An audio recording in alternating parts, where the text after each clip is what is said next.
Welcome to Conversations. I'm Muqtadar Khan, your host, and I'm going to now talk about a breaking news. Donald Trump has done the taco. He has announced just a few hours after declaring that he was going to completely destroy Iran's power plants and destroy Iran's power infrastructure in a devastating attack.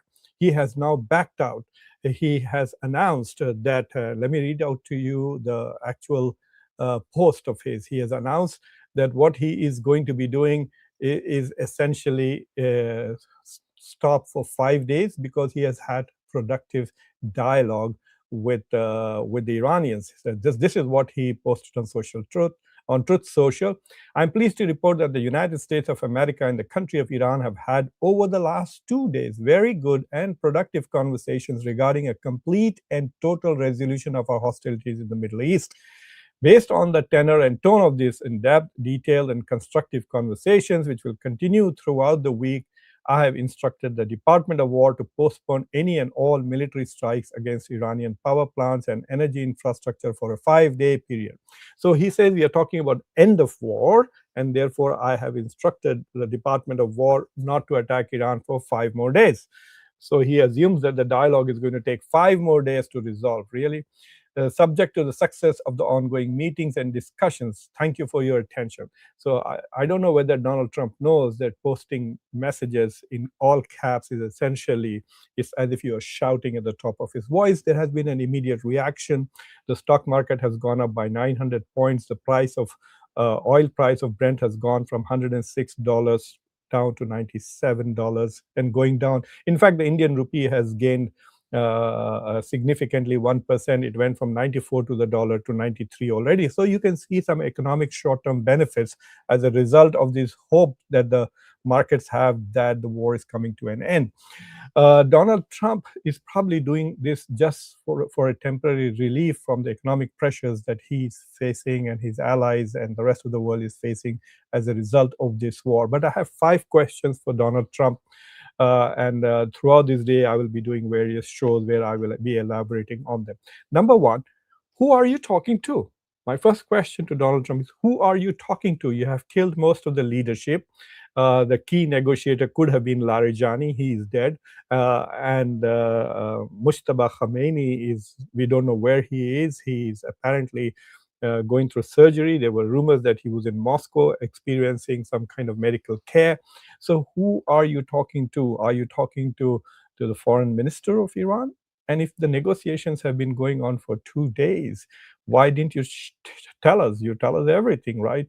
So the first question is, who are you talking to? I mean, Netanyahu says that there's complete chaos in Iran. We don't know who is ruling Iran at the moment. So who in Iran is qualified to make this deal and end the war?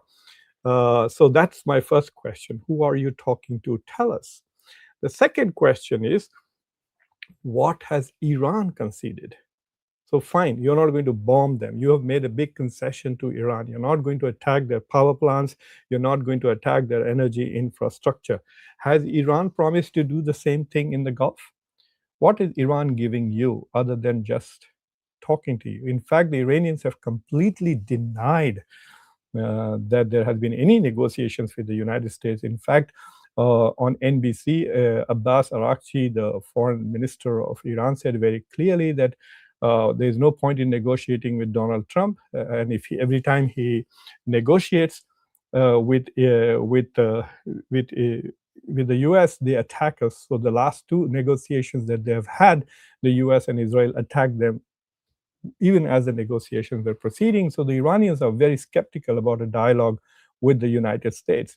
So the second question is, what did the Iranians concede in return for you? Number 3, who is mediating these dialogues? Like, Iranians don't talk directly to the United States. So who is the mediator? Is it Qatar? Is it Oman? Who is mediating? And all of these countries are now being attacked by Iran. If there was any mediation, they could have directly reached out to them and first negotiated peace for themselves. So while Qataris and the Omanis and others are under attack by Iran, and there's no signal from Iran that they're going to stop doing that, why would they be negotiating on behalf of the US and Israel?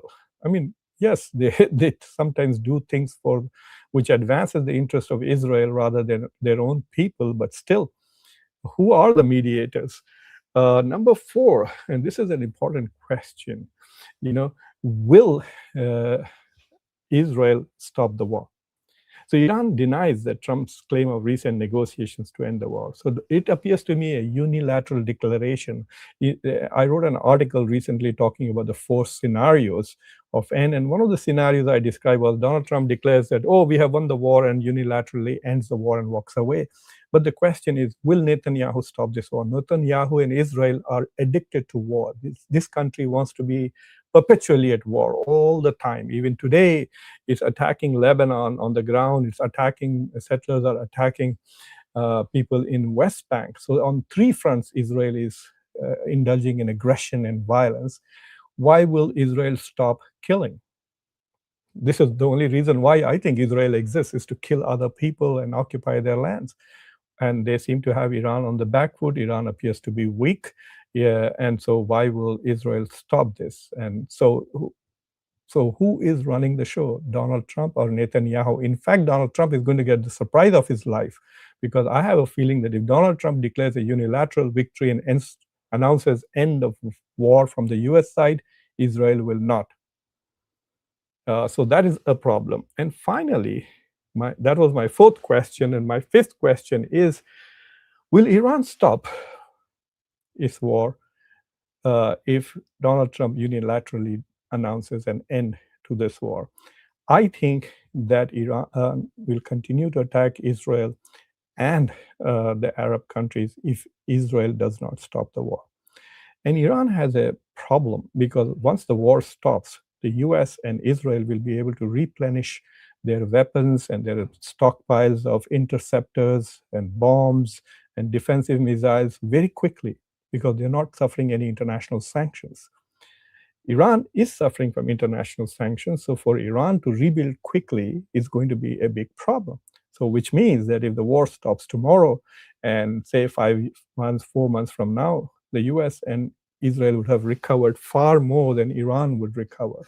And then there's again incentive for Israel to attack Iran. So the Iranians know that they need a negotiated end to the war with a deal. If they don't get a deal, which gives them relief from sanctions, etc., then they are going to be attacked again and again and again, as and when Israel chooses, because now they have become totally defenseless. The Israelis and the Americans have air domination. So these are my 5 questions for Donald Trump. Who are you negotiating with?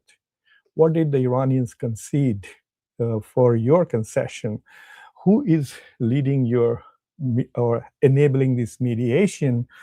And will Israel stop when you stop? And will Iran stop when you stop? Thank you for watching Conversations. Please like this video, press the bell icon, and subscribe to this channel if you have not already done so. Thank you for watching. Until next time, I'm your host, Muqtada Khan.